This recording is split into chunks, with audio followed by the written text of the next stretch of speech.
تعدوا عليه. علاش؟ على الحق، بغى حقه، ما باش يدور راسو يخدم ويصرف على والديه، ورزونا فيه ورجع في الله. ولدي ضاع عليا، مشى شباب صغير ما شفتو حتى شوفت العين، ورجع في الله.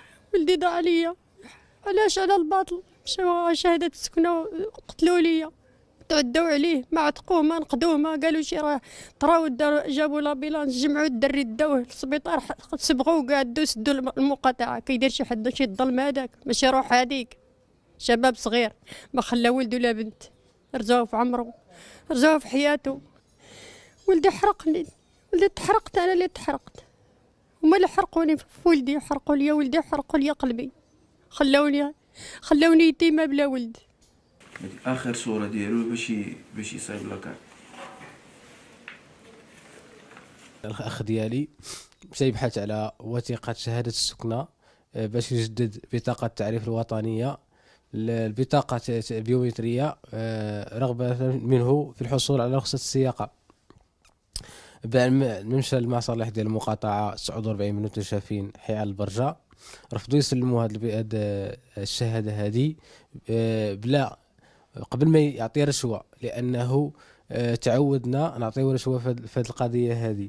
ثاني حاجه، بعد ما لجأ القائد اللي على سلطه منه ما نصفوش، بالعكس طردوا واهانوا قدام الناس وجرى عليه.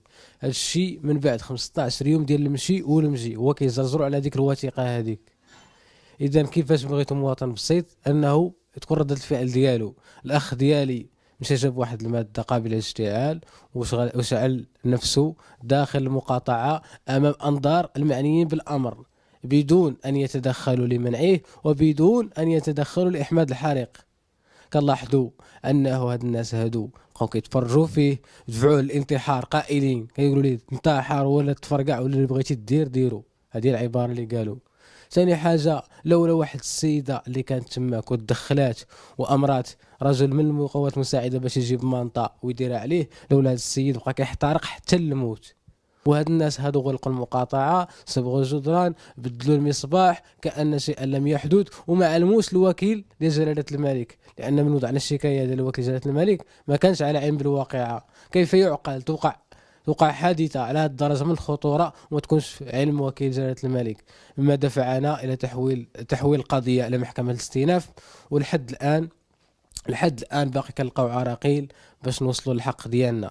اخ ديالي بعد مشى للسبيطار صرح لنا بما صرح به قبل ما يصلي صلاه الظهر ويقرا ايات من القران الكريم، ودخل في غيبوبه لمده 9 ايام في مستشفى بن رشد في جناح الحريق، بدون اي التفاته تذكر من اي مسؤول. كيف ما كان حتى شي التفاته، ما كاين حتى شي تعزيه، ولحد اليوم بعد وفاته ولم نتلقى اي عزاء، ولم نتلقى اي زياره، ولو حتى ذاك الهاتف ذاك الاخر. واش عباد الله الكرامه ديال الانسان ولات كتنحط للدرجه هذه؟ هذا انسان اللي مات، ماشي حيوان ولا كلب ولا. على الاقل نقدموا واحد التعزيه، واحد المواساه، السيده ناخذوا في حقهم اجراءات، غنتاخذوا في حقهم عقوبات. لا، هاد الناس كندوزوا يوميا قدام مقاطعه كنلقاهم باقي كيمارسوا المهام ديالهم. بغينا نطلبوا جميع المسؤولين الغيورين على هاد الامه هذه وعلى هاد الوطن هذا باش العدل ياخذ مجراه. اول حاجه كنلقاو عراقيل باش نوصلوا الملف للوكيل العام جلاله الملك. بغينا نحصلوا على التقرير ديال الشرطه القضائيه باش نحطوه في الملف لهيئه الدفاع، والتقرير ديال الطب الشرعي مازال ما حصلنا عليه لحد الان.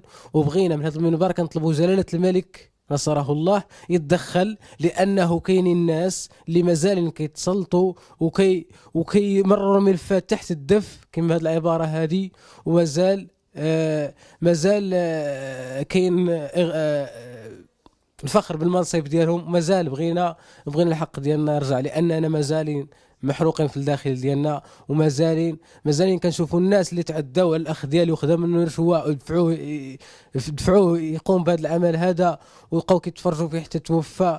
مازالين احرارا طلقاء، وحنايا لا اله الا الله محمد رسول الله. بغينا العدل ياخذ مجراه، وبغينا العداله تطبق في حال الناس هادو، لان لحد الان باقي ما كنشوفوش شي حاجه في حقهم.